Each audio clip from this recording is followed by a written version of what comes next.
to another episode of Bring Out Your Undead. I'm Megan, and I have reanimated Casey and Ehlwyn to continue our conversation on apparitions in D&D 5th edition. This episode is called Phandelver Undead, Ashen the Wight Questions. Amazing.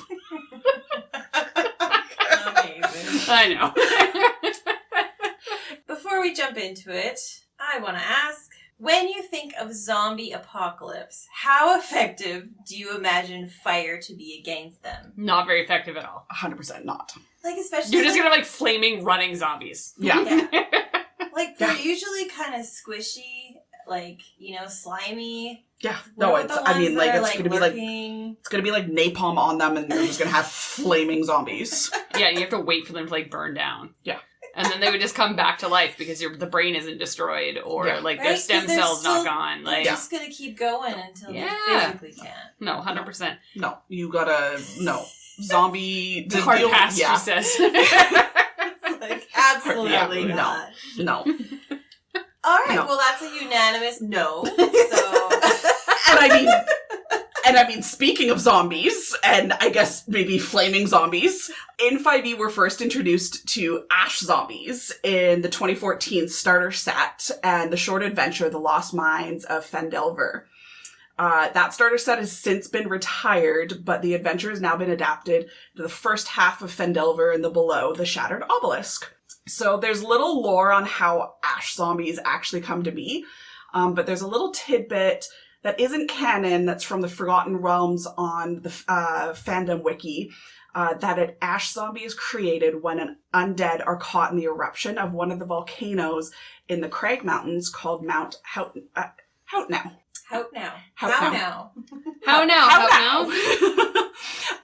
So ash zombies have near identical stat blocks to regular zombies. They're medium, neutral, evil undead with an AC of 8, average hit points of 22, 20 feet of movement, and 60 feet of dark vision. Their top stat is +3 to their constitution. They understand all languages they knew while living, but cannot speak, and they have a CR of 1/4. So that's kind of your regular zombie stat block. Ashen zombies, however, in the original Lost Mines of Phandelver, they had a ability called Ash Puff. And so the first time the zombie takes damage, any living creatures within 5 feet of the zombie must succeed on a DC 10 saving throw or gain disadvantage on attack rolls, saving throws, and ability checks for 1 minute. Creatures can repeat the saving throw at the end of their turn, ending the effect early on a success save. And that's a con save. And that's a con save, a DC 10 con save. And then in the Shattered Obelisk. There you go. We got there. In the Shattered Obelisk, however, that ability has changed to an ability called Ash Cloud. So when the zombie dies, it leads a cloud of ash that lasts for 5 minutes, but does not obstruct vision. That's underwhelming. Yeah, so it kind of went from something that was gonna kind of be an issue to something that's just kind of a poof. Yeah, that seems really dumb. It's here's this ability that actually did something, but we're gonna make it better and have it do nothing at all. Yeah, pretty much. It doesn't even obscure vision. No, it doesn't even obscure vision. It's like the dust motes that's floating in a sunbeam. It's like the whole thing you're expecting something so climactic when these things die. It's no, it literally just poofs. Oh my god. Yeah. And they took some sort of offense to the word puff and changed it to cloud. Yeah. I can hear Mieka's voice in my head just being underwhelming. Yeah. A little bit, yeah. Yeah, why they scaled it down or scaled it back, not sure. And then regular zombies, ash zombies also have undead fortitude. So when they're reduced to 0 hit points, they make a constitution saving throw with a DC of 5 plus the damage taken, unless the damage is radiant, or from a critical hit, and then on a success, the zombie drops to 1 hit point instead of 0. Yeah, so that's your Ash zombie. How boring. You bore me. You bore me. Fucking clown. Pretty much. It's just a little dusty boy. Oh my gosh. It's a little dust bunny. I think it would just be more annoying than anything at that point. You know what I mean? A little bit, yeah. Like, you started to hook me with the lore. It's like, okay. I know, and like, I think that's... I mean, like, it's unfortunate that that's the only uncanon thing about this, but, like, the lore that's on the Forgotten Realms wiki, you know, like, has it that, like, there's, like, a mystical kind of force that makes this volcano erupt, and then, like, the ash covers the undead, and they become ash zombies. I'm like, amazing! And then it's like... They're just literally zombies covered in ash. That's it. I hate it. What a shitty thing. Yeah. Like, I don't know. Like, so... did the CR change at all? Nope. CR, quarter. Quarter CR. It's quarter a CR. CR anyways. Armor class 8. Yeah, so again, like, exact same stat blocks as a regular zombie. It just has this one ash cloud. When it dies, it goes poof. Which is strange, because I feel like that one should be called Ash Puff. You know? Right. Like, why does this one get the shitty? Anyways, yeah. Okay. I agree. Let's roll some dice. Let's actually talk about them here. Let's try and find a way to be inspired here, ladies. Grab a dice. Oh my god, I picked that one out for you. It blended in with the dice box. Alright, we both rolled a 9, so we're gonna 9. re-roll again. Oh, I rolled a 7 now, so no. Casey, you're first. You're like, yay, I don't want to talk about this at all. You can hold your action, man. You can hold your action, you are allowed to. Because are you second? I'll be second. Yeah. Yeah. I'll go last. I'm holding my action, Megan. Great. Alright, so we talk about role-playing first, obviously. So obviously we can talk about some kind of a quick plot hook or one of the descriptions that inspires you or just some general role-playing tips as a DM.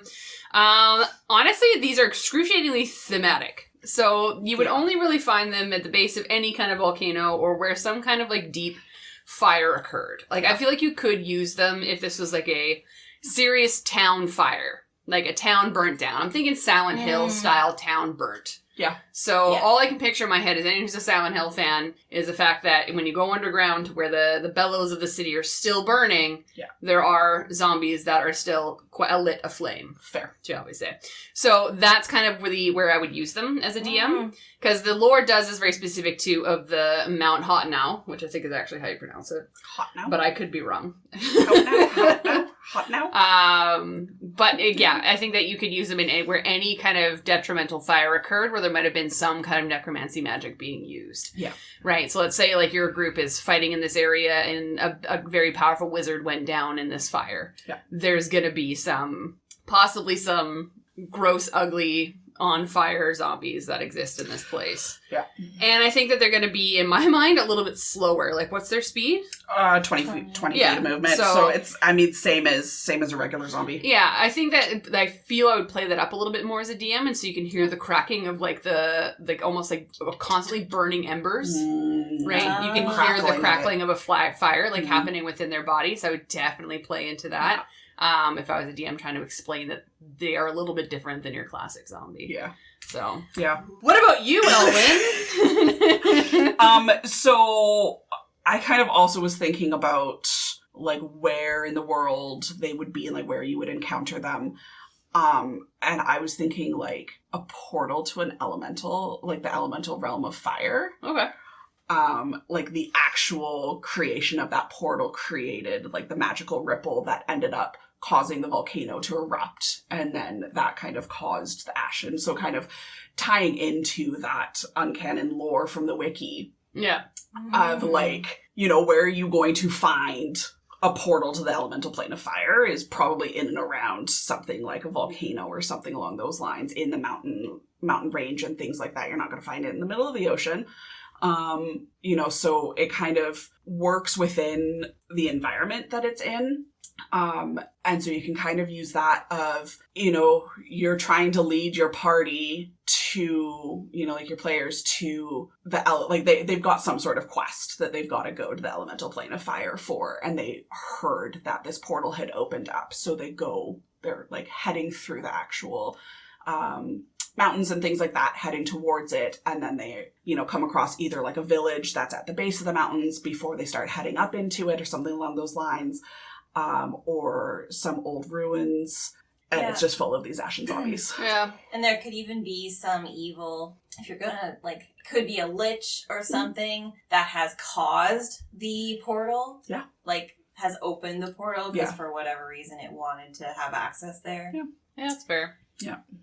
Yeah, something along those lines. Fair. What about you, Casey? Well, I was inspired by you talking about how it might be there might be embers and burning. So, in Pirates of the Caribbean, when, we get the image of they weren't zombies, but in the ocean, the half sea creature humans walking. Davy Jones is. Yes. And they came emerging out of the water towards you and just walking really slow, and then it was super creepy and super oh god. Really good thematic moment in the theaters if you saw it in theaters.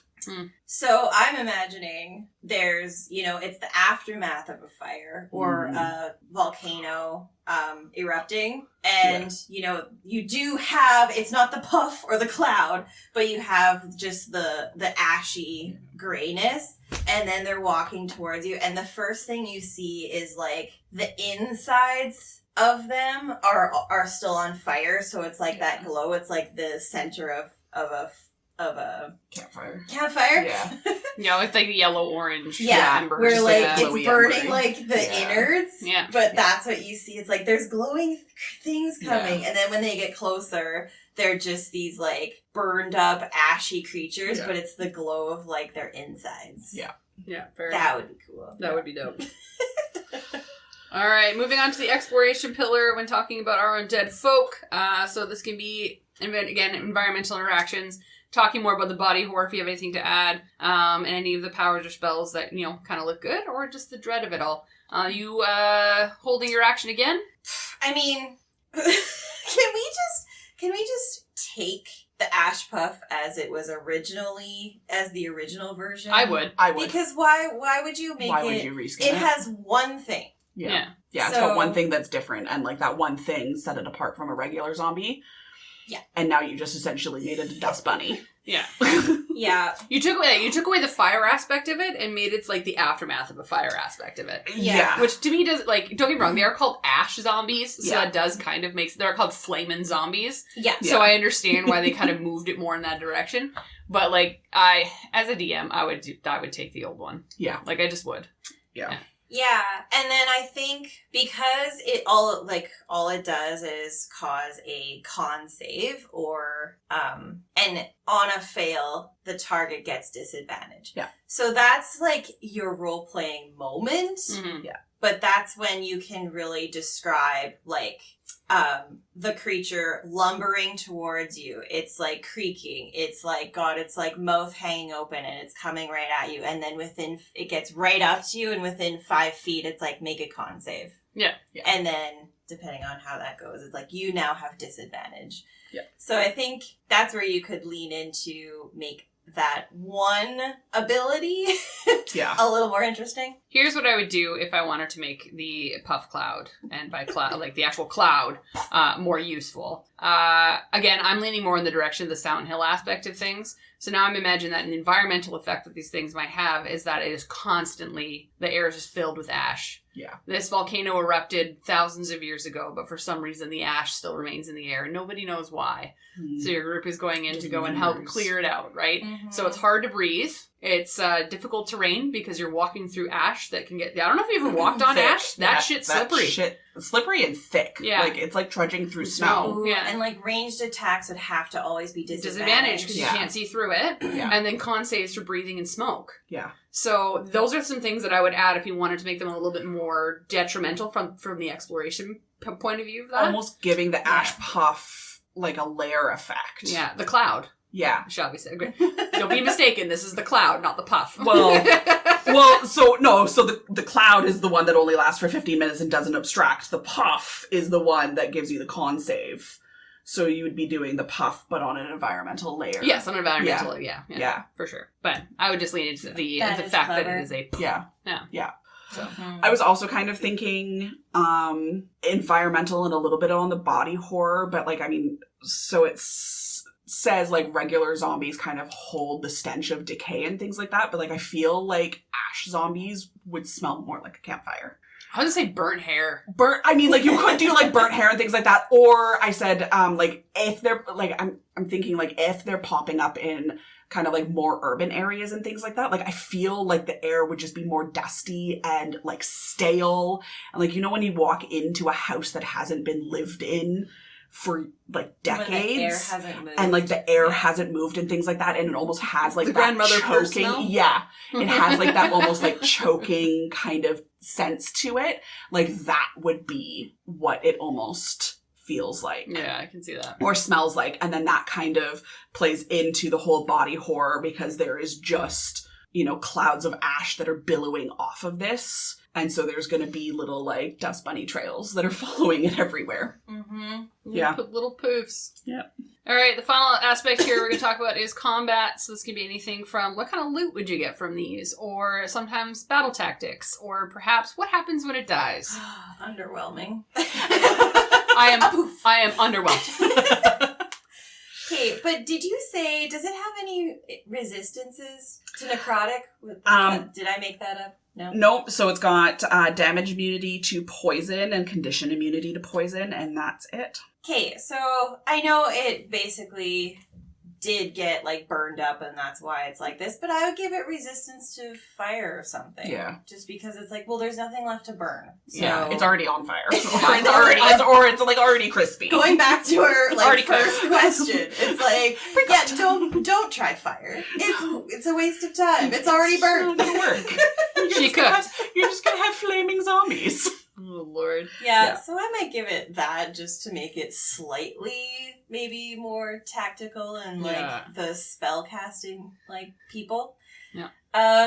Yeah, just to give it maybe a little bit more of a challenge if needed. Yeah. I don't know. Yeah, the combat doesn't necessarily inspire me, but I was trying to think of what kind of loot would fall off one of these. And, like, because they're burnt, I imagine all that's remaining on them is metals. Mm-hmm. And, like, charred metals. So you're going to get, like, amulets, or you're going to get just, like, certain pieces Chains of armor. still around the neck. Chains, yeah. Like, bracelets, like, weapons, greaves. like, anything specific. that's metal Yeah. would still be hanging around. Yeah. But they would be charred. Yeah. And in my mind, if you wanted to give them a magical item, I would do it. Like, if you wear this, you have fire resistance now. Yeah.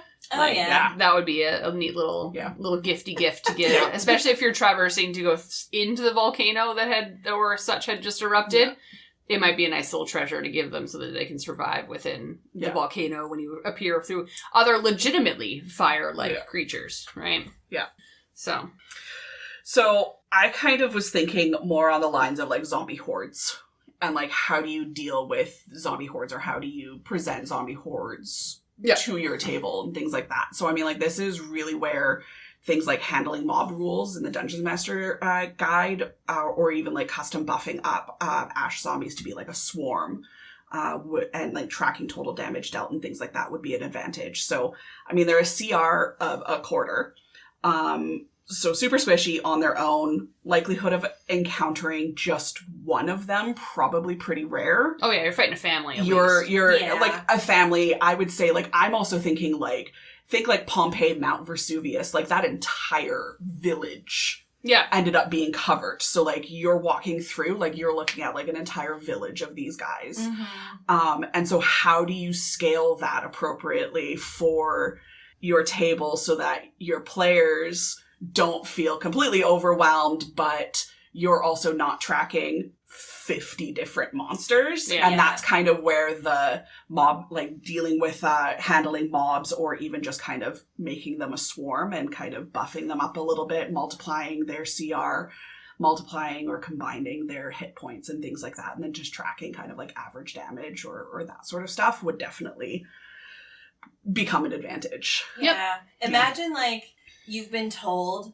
don't wake the dead, and when you're like having to go through this like abandoned town, no one has walked through there in like 50 years. Yeah. And of course you're like non-stealthy like paladin, Yeah. we'll say.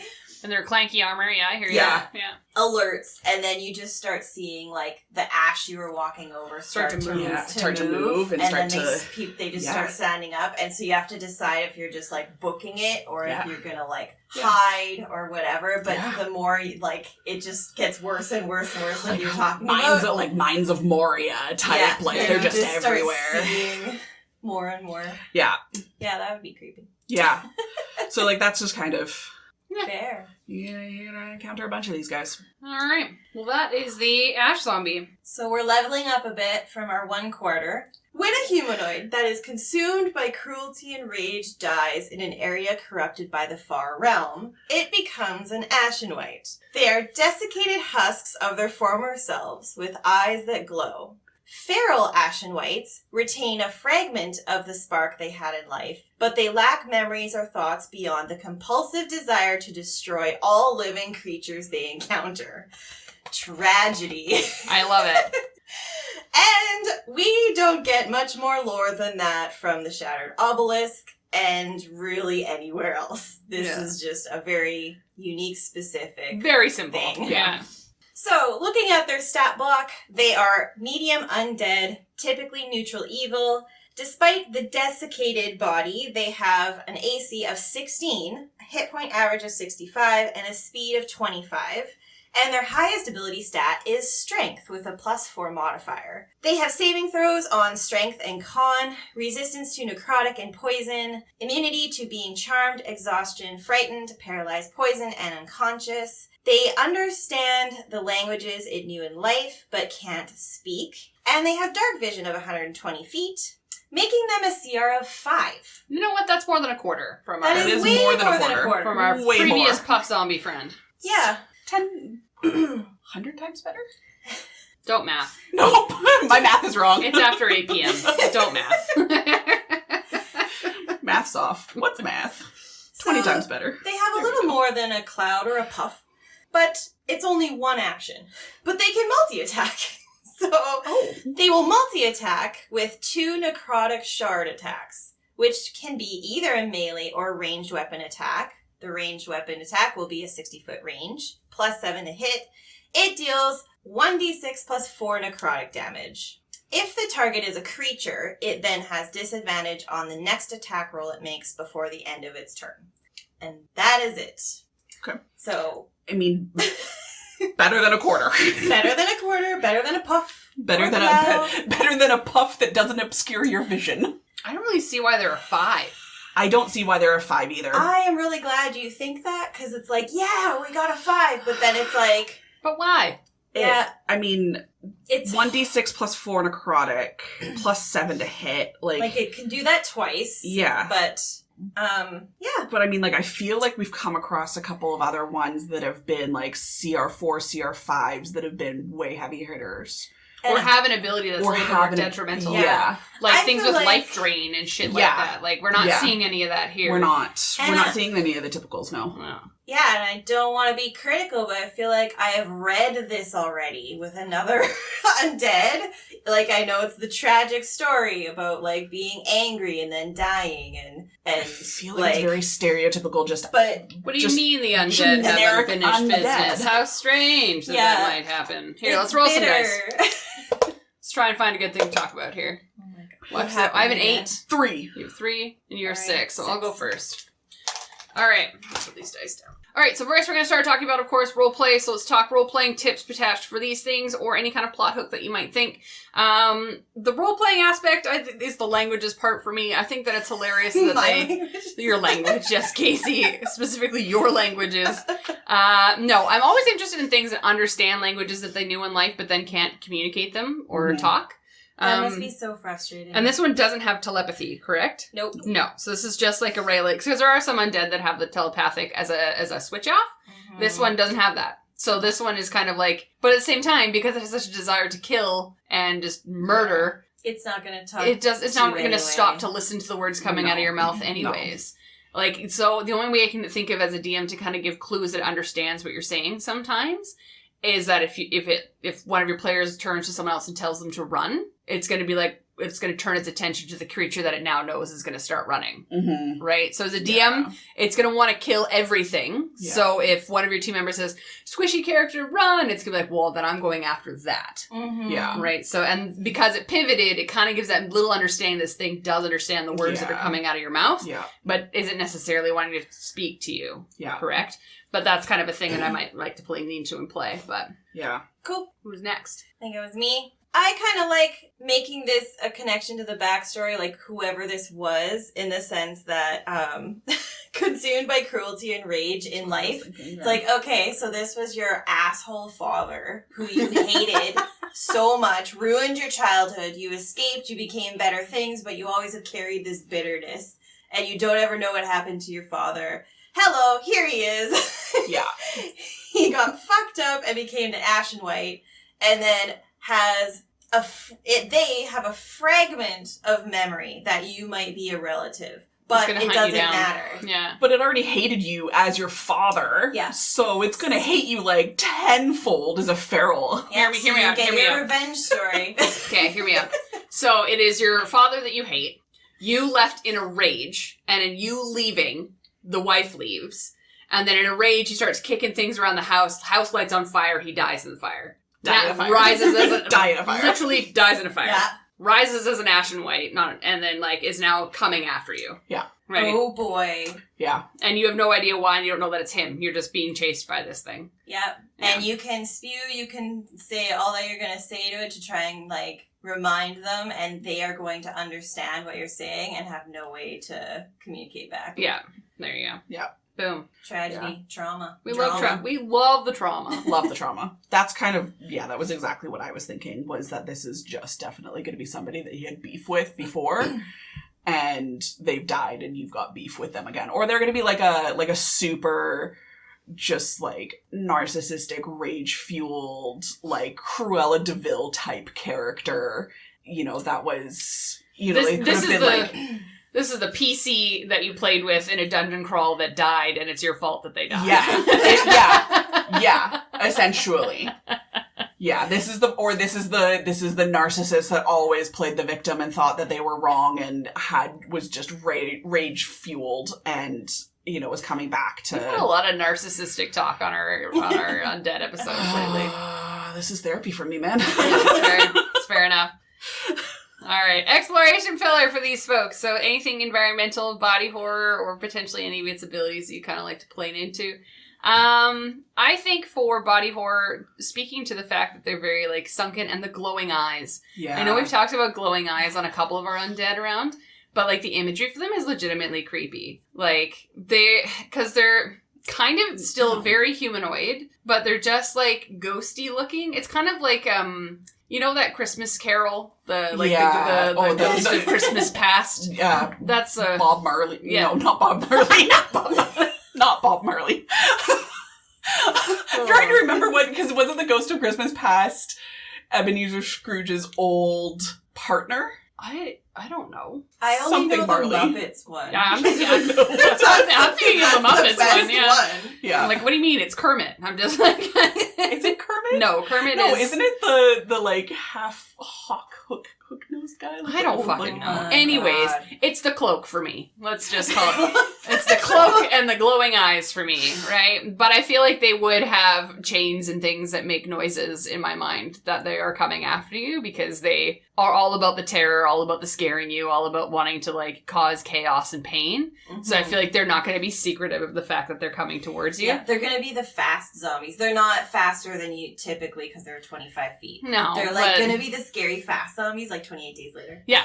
The ones that suddenly, like, just walk at a quickened pace and you're like, wait, what? And your whole perspective on zombies changed after you see them. It's like, wait. The soundtrack to 28 Days Later is still on my running soundtrack. It's a good soundtrack. Yeah. It makes me run faster. Yeah. I bet. Yeah.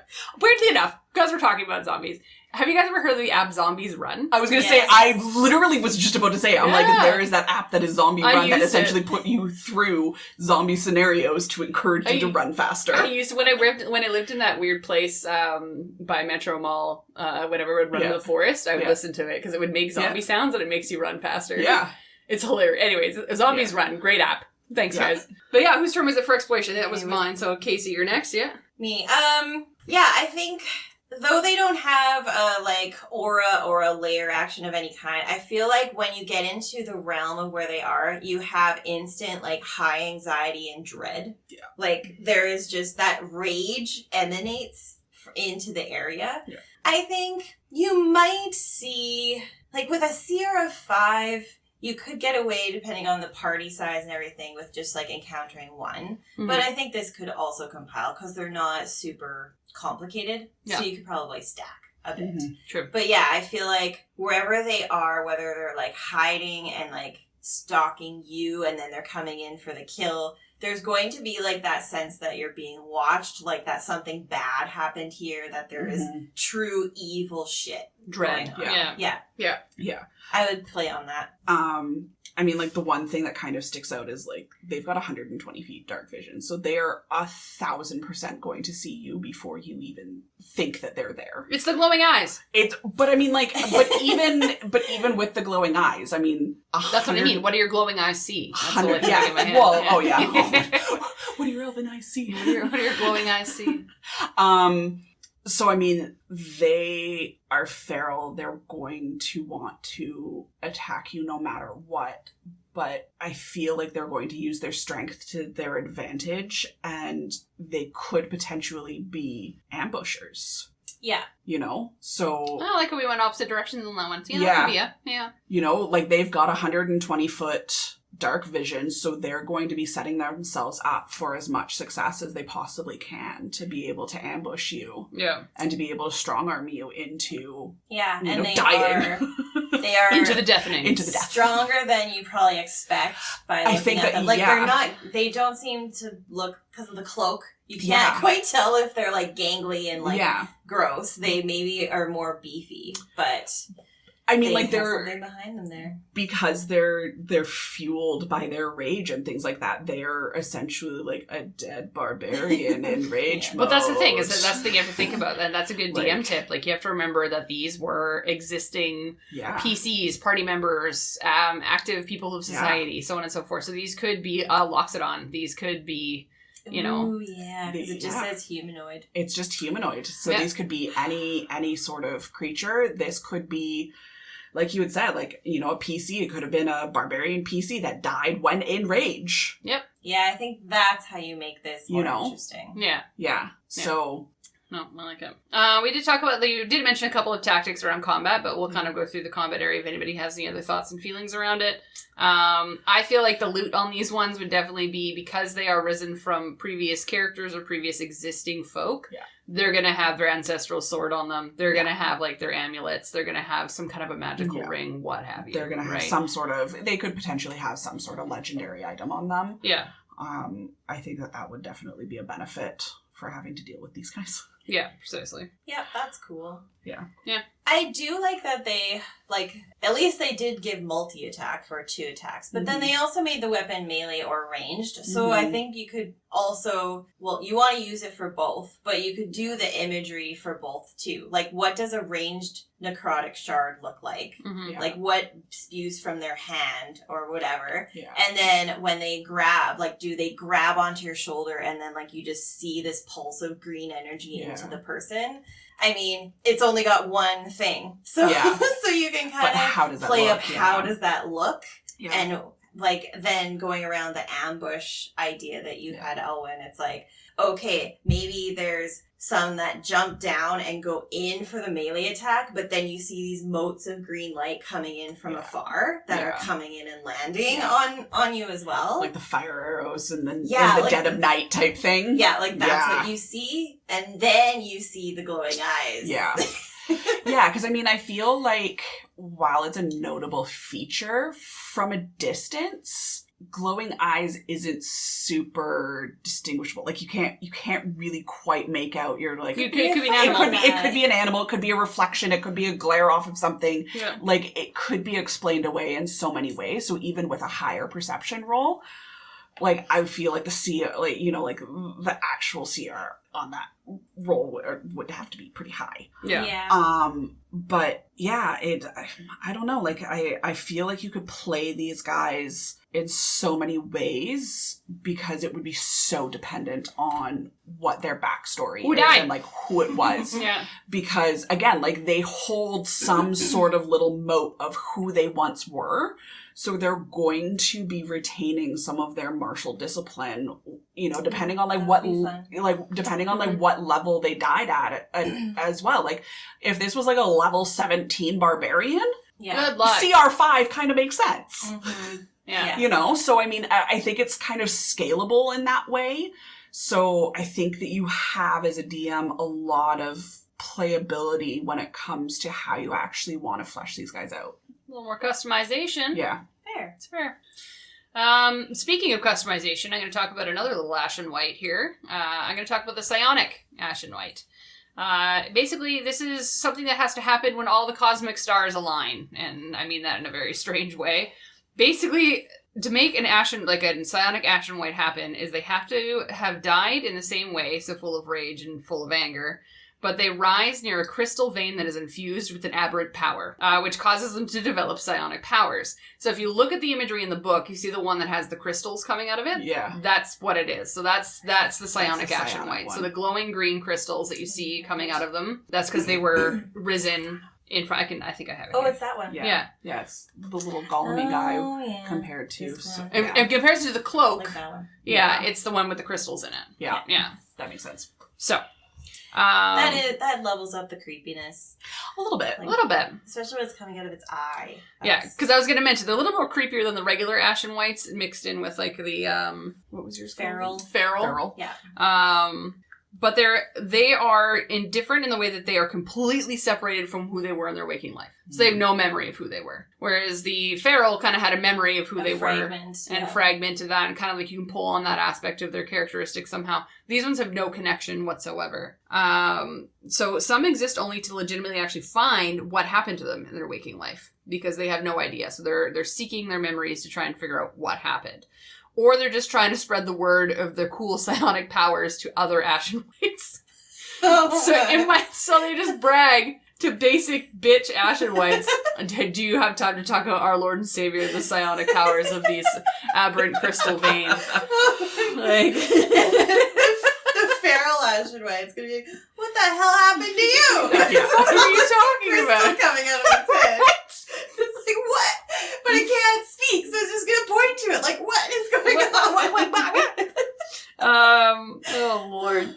So stats-wise, these ones are CR7. So again, we're bumping up a little bit. They're medium undead and is typically neutral. They are bolstered in strength and intelligence and have and then have a -2 in charisma as their lowest, which makes sense to me because it's a hilarious visual when they're trying to spread the good word of psionic abilities with a crystal hanging out of their skull. Mm-hmm. And to increase that creepiness in that visual, similar to the other feral Ashenwight, it knows all the languages it did in life, but it can't speak. However, this one does have telepathy of 120 feet. There we go. So they can sprered the good word in Through your brains about our Lord and Savior. You can't escape it. Crystal Skull. They have all those classic benefits of being a regular undead creature. So we'll just go straight into their actions. They have a multi-attack, which is exactly the same as the feral one, which is the necrotic shard. And they have what's called a psionic crown. So that's their difference. So just as a reminder, the necrotic shard is that +7 to hit. But it also is, was yours ranged as well?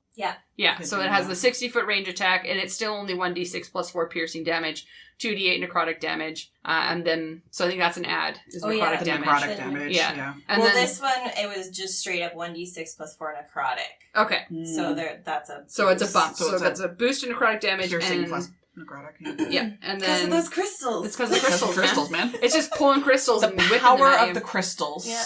Do you have time to talk about Lord and Savior, the crystal?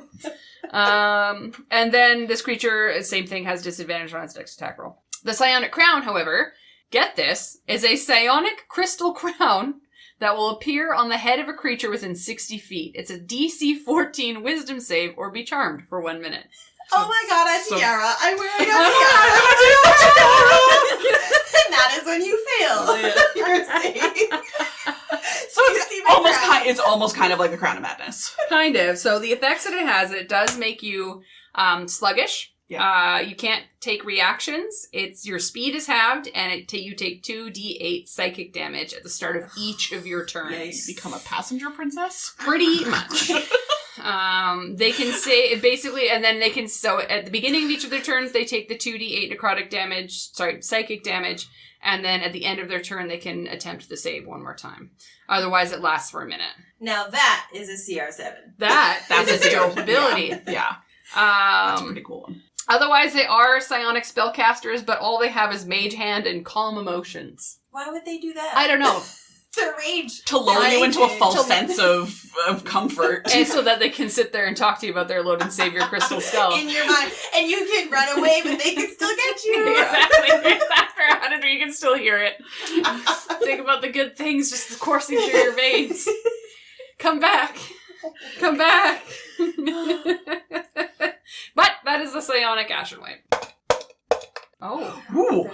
13. 2 double digits this time. Guys, I got a 9, so that's fine with me. Amazing. Participation. You get the tiara. I wear the tiara! Alright, so talking about the role-playing aspects of these, again, this could be anything from role-playing tips to a plot hook, or any kind of descriptions that might inspire you about these ones. So, Ehlwyn, you're first.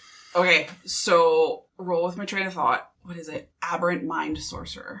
Okay, keep going. So I'm just like, thinking, that's it, that's all I got. I mean, that is really all I've got. Figure it out for yourself.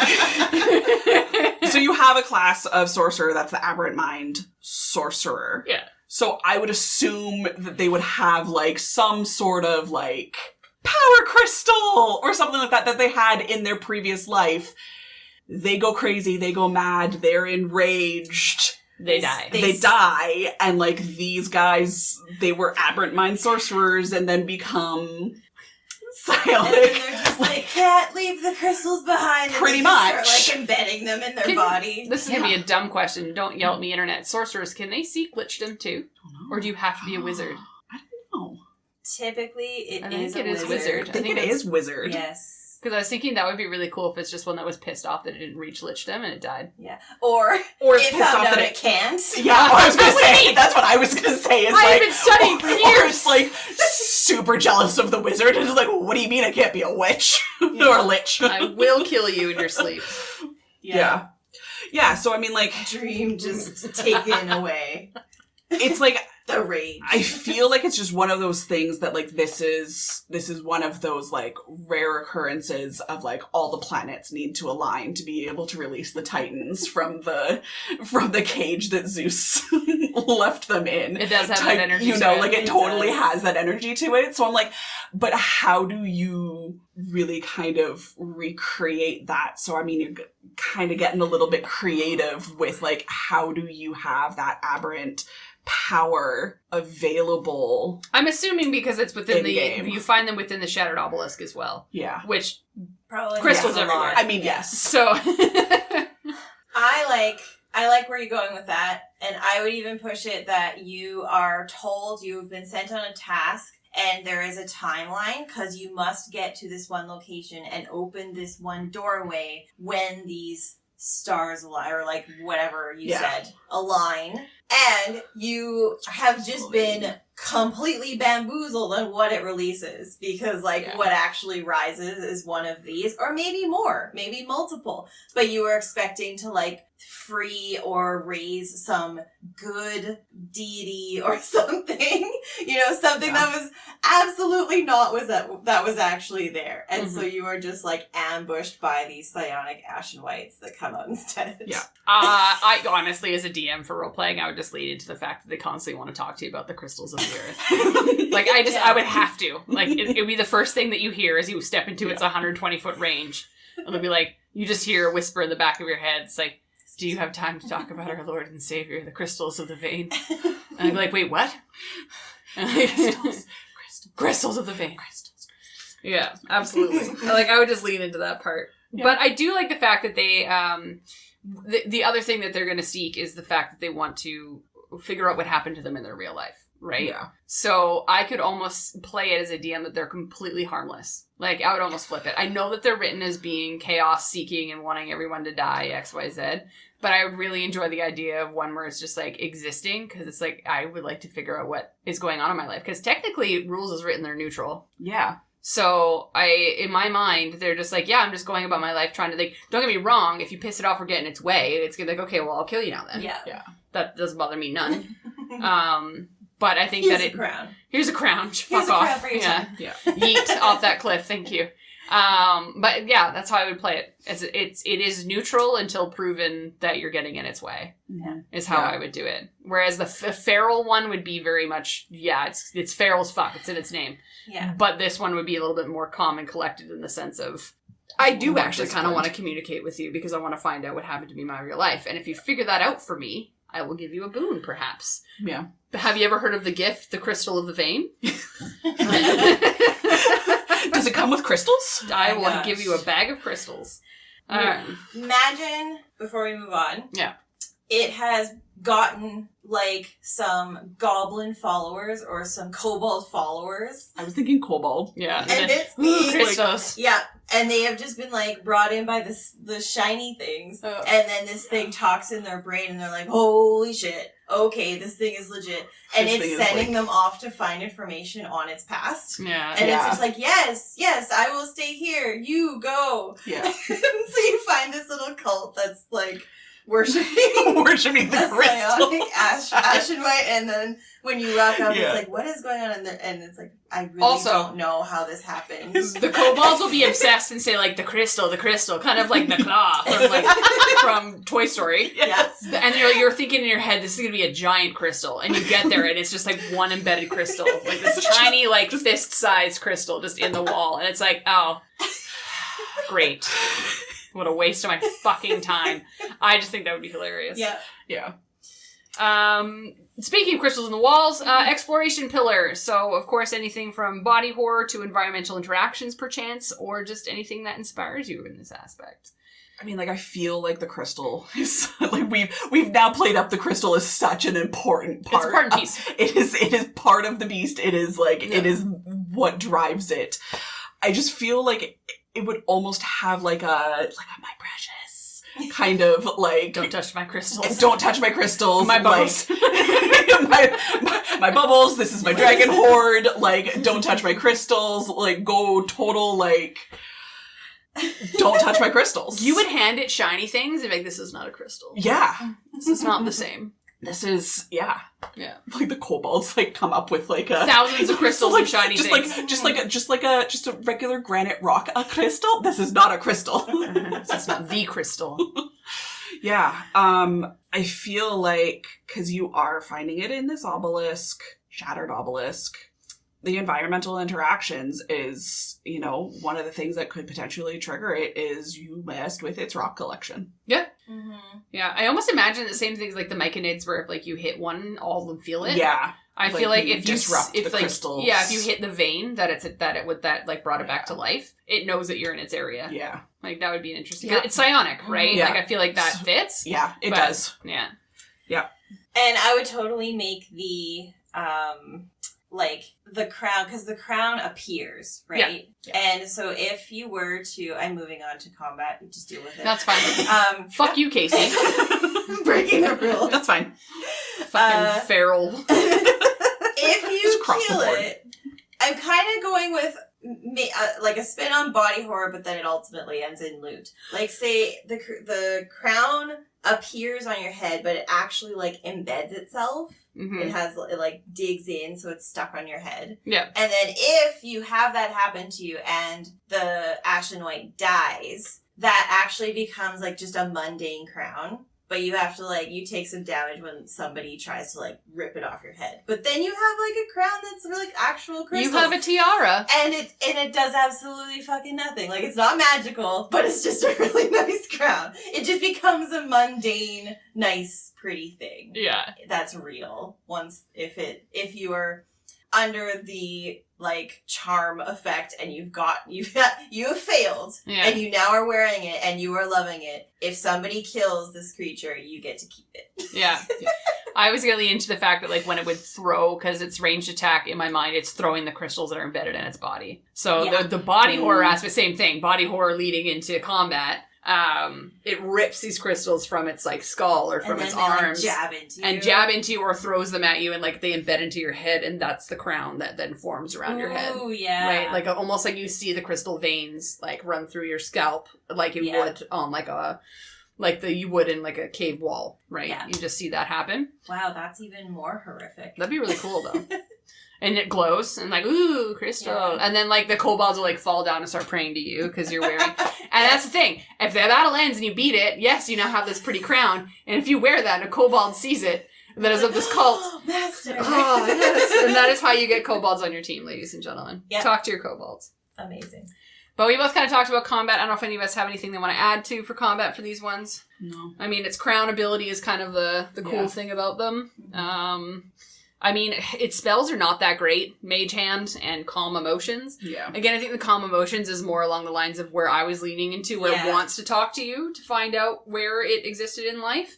So it's going to calm everybody down before it, But I think the fact that it also can like tap into the emotions kind of plays into what you were saying with this whole environmental psionic. Like, it can feel the emotions if you... Natural empath.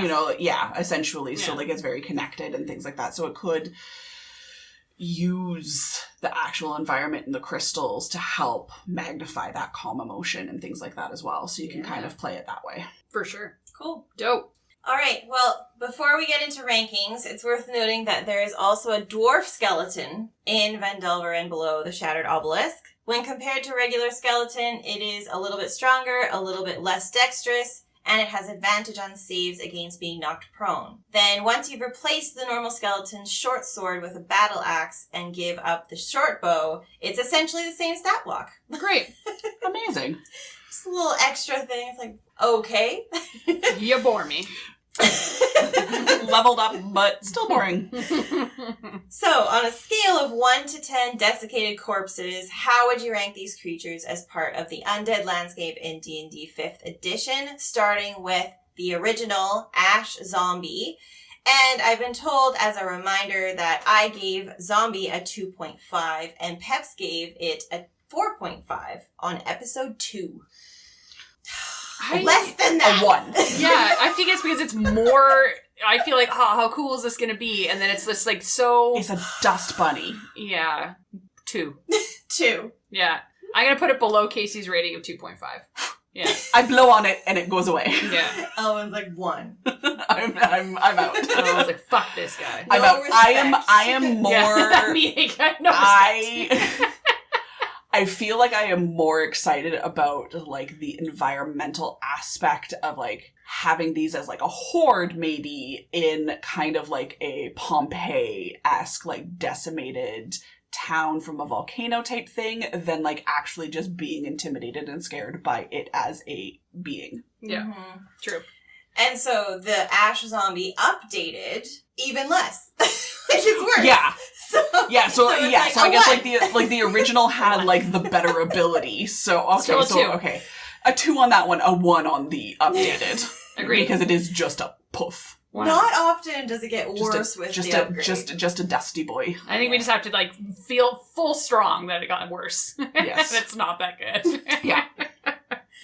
All right, Feral, Ashenwight. Ashenwights are, I think, just not that exciting. I'm going to give this one a 3. I was going to give it a 4, just from the whole feral potential, just absolute Tasmanian devil aspect of, like, it's just going to go after you, and it's going to keep going after you until you put this thing down. It's just going to be annoying. Yeah. If I consider it as a 28 days later type zombie that's just feral, and we're going to cover it in a cloak. Yeah. He all cloaked out. 4, yeah. We'll Say 4. Yeah. No, 3. That's being too nice. So that's the thing, I'm giving it a 3.5. 3.5. We'll split the because difference. I want to make the psionic slightly higher, but I'm still not impressed by the psionic. I know. That's where, like, the only thing about the psionic that's cool and I'm not going to a 5 is the for a crown. I'm not going to a 5 for it. A 4.5. Yeah. A 4.5. Yeah, with a... Yeah, exactly. That's what I because read the next crown was that cute. psionic. Yeah. Cute. Yeah. Like a bigger step, I feel like, from the feral. Like, I would say a 5. I would give the Psionic Ashenwight a 5. 4.5. The only thing that I can think of when we talk about that tiara is Mieka's tiara. Yeah. Mieka's tiara is Because dope. Like, it is Mieka's tiara, and it is like, I've got a tiara! Yes.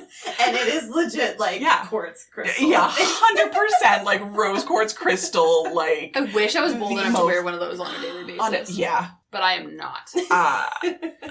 Yeah. All right, finally, sneaking in there, the Dwarf Skeleton. And then Adam is nice enough to remind me that I gave Skeleton a 2 in episode 6. I'm gonna give this guy a 1. I'm sorry. I am underwhelmed. I'm very underwhelmed. You bore me. I'm gonna give it a 0.5. It's less dexterous, but has advantage of me not going because of fucking dwarf. But to make it the same, you have to replace it with better weapons. Yeah, you Get out of here. Yeah. I'm gonna just stick with my 2. Yeah. It is just sure. I mean, it's no roughly more, the same. no less exciting or intimidating. Well, that's fair. Skeleton. Yeah. F off. Yeah. So now it's time to close the casket on this part of our conversation on the Undead and D&D 5th edition. If you'd like to discuss what you've heard here today, you can find us on Facebook, Instagram, and at r/itsAmimic. For more episodes on monsters and other D&D topics, you can find us on Apple Podcasts, Spotify, YouTube, or wherever you listen to your podcasts. Thanks for listening to this episode of Bring Out Your Undead. If you'd like to support us, we have a donate button on our website, itsamimic.com, as well as a store and a Patreon. You can check the show notes for more details. Thanks again for listening to It's a Mimic, where you never know what you're going to get.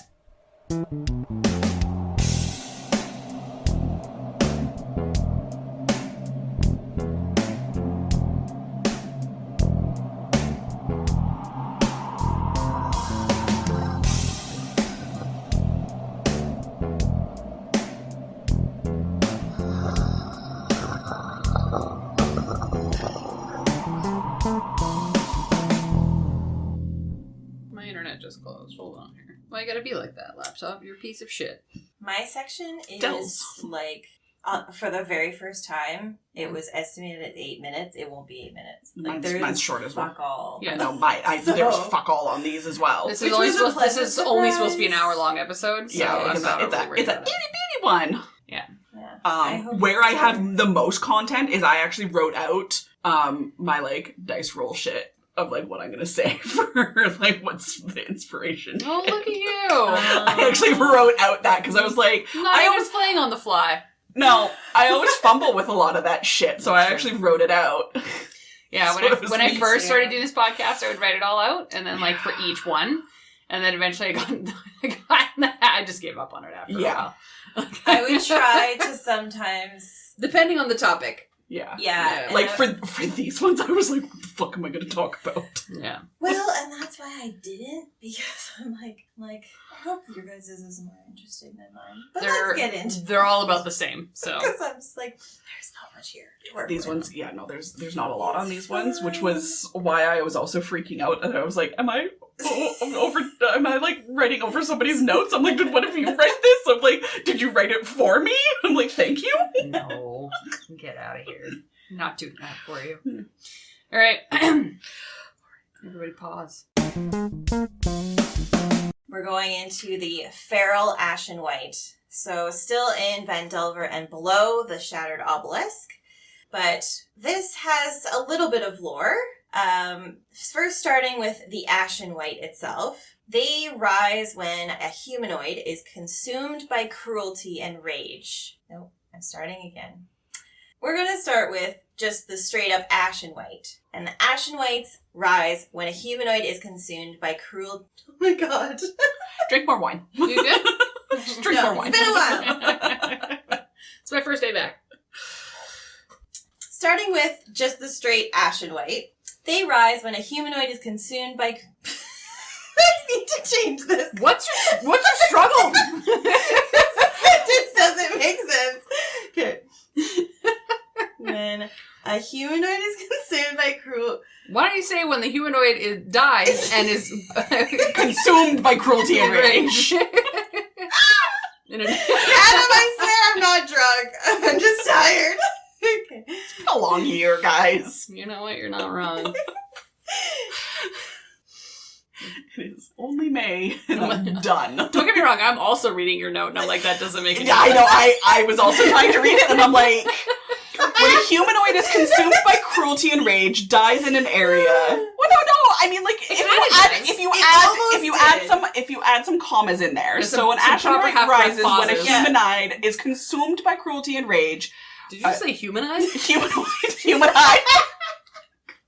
So, I feel like the bloopers on this episode are going to be so much longer than the actual episode. So, Adam has this vision that one day we'll be able to do episodes where we don't have to pause Oh my and God. edit, No. and we just put them as raw, and I'm like, undead, giants, and anything that the girls are on will have to continue to be edited. It has Oh my nothing to do with our God. content being incorrect. No. Everything to do with the fact that we cannot say our words. Yeah. So, What are words and how do we put them together? we can't word, so... No. Anyways. I will Deep breath. get it this time. Yeah, I believe you. So, Phandelver and Below, the Shattered Obelisk, describes the Ashenwight. When a humanoid is consumed by cruelty and rage... I can't get the inflection right. Do you want me to do it for you? When a humanoid consumed by cruelty and rage dies in an area corrupted by the far realm. I'm gonna get fired. I get it. It's your final fucking warning, Casey.